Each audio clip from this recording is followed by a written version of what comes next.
Oh boy, do I have a treat for this video. This is my IBM PC AT5170 motherboard. Well, one of them.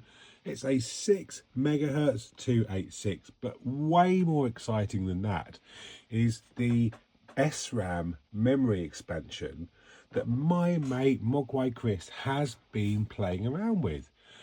I'm hoping that what's going to happen in a minute is that we are going to get a memory count going up to about 2 meg.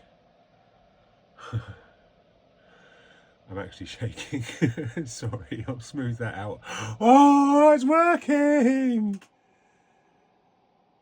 Oh, look, the RAM access LED. And it's counted up to 1664, so that's 640k plus 1024.